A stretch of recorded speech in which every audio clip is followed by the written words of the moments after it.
How is it that during the dream time, you have a crystal clear, full color dream, and whatever that is in that dream happens the next day or next week or the next month or 10 years later? How does that happen? Think about it. A thing that is experienced by almost every human at some point in their life, that's a sort of a signpost that says, you're not only what you think you are. All I'm going to do is help you remember who you really are and give you some techniques that facilitate the sharpening of that ability. You can begin to practice that on a nightly basis, and as you do it, you will be stunned at how accurate you will become in getting that information. Ritambara Pragya, the level where all things can be known. Everything can be known, past, present, future. What you have just heard, I would say a handful of people on Earth know, even in classified projects. It's highly compartmented.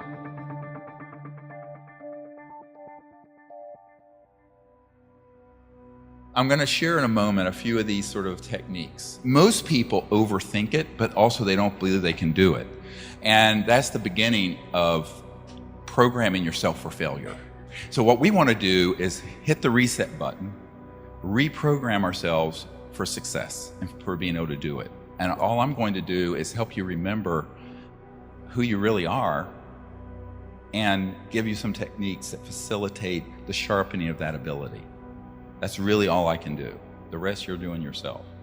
But this one I'm sharing right now is key to understanding the psychological and even physical dynamics of consciousness and non-locality and how it can be manifested. The ability to be a seer of a remote place or a remote time into the future. They're all easily accomplished if you understand the science and the fundamental knowledge of consciousness, its nature. You're not only what you think you are, locked in the frame of your physical form and in this time and place. You're actually connected in consciousness to every point in space and every point in time. And that includes right now, but going back, but going also forward, which is remote viewing into the future. This is something that has been unfortunately sort of relegated to mysticism, and a lot of thinking is that, well, you know, you've got to be somebody living in a cave 50 years by yourself to experience this. This is absolutely a harmful myth that I think ecclesiastical and spiritual leaders, and unfortunately a lot of my scientific brethren, have propagated. That is a damnable lie.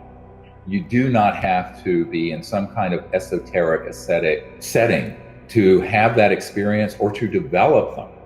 And so that is something that we have to begin to sort of move beyond this monkey on our shoulders going, oh, I'm just a little dumb thing and I'm just stuck right here on Earth. And it's just, you're telling yourself that lie over and over again. And that becomes its own destiny. Because if you have a different understanding of who and what you are, that is that you are a conscious being capable of connecting to the field of consciousness that's beyond space and time. The reason that the deeper elements of the intelligence community don't want the public to know is that, first of all, it is extremely efficient spycraft, which they don't want others to have.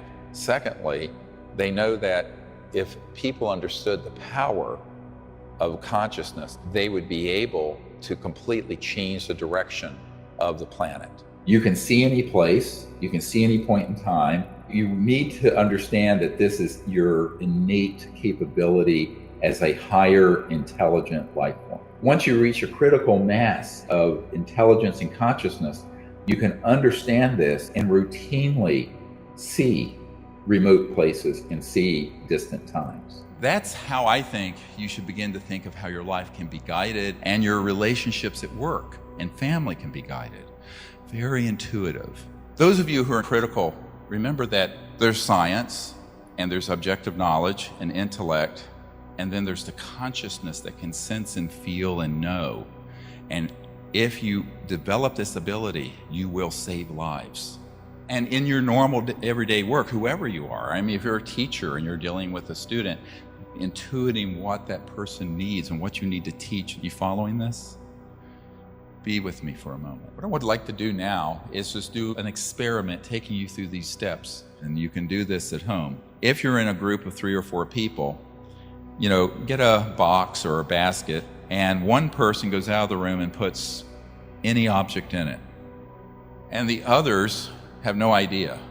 Now, here are the steps to it. Step 1, if you're going to not just do it on the fly instantly, you go into this quiet state of meditation and forget about targeting what you're remote viewing. Just stick with the process of experiencing the awake mind and do the meditation technique using either the breathing technique or the mantra or both, or whatever fires your rocket. And when you're in a deep, quiet state, instead of guessing what is in the box, just let your mind rest on it and ask to know what it is.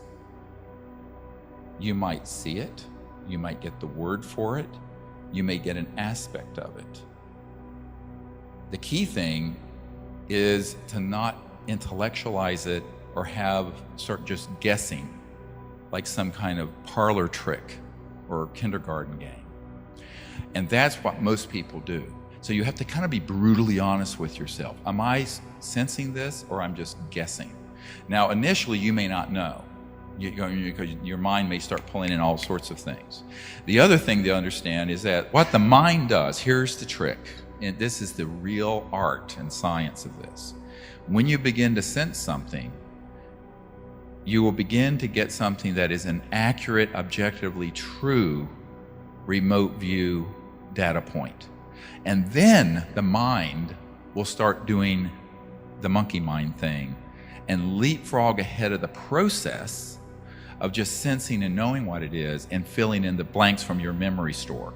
How do you distinguish and discern the difference? Practice.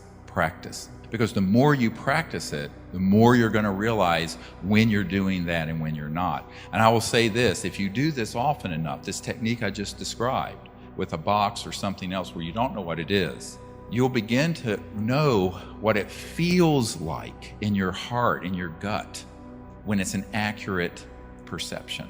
And you'll know what it feels like when it was just something that your mind began to confabulate and make up.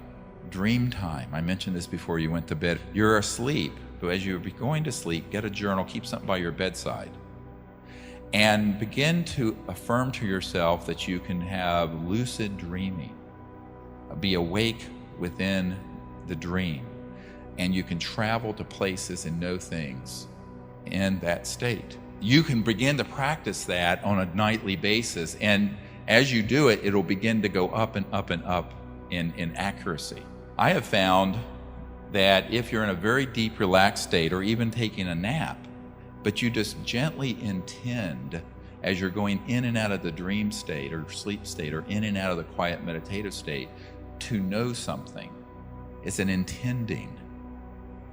And then just relax and let it flow into you and get yourself out of the way. So get your intellect and ego out of the way. It'll pop in like that. The other is when you're going to sleep, or mostly when you're waking up.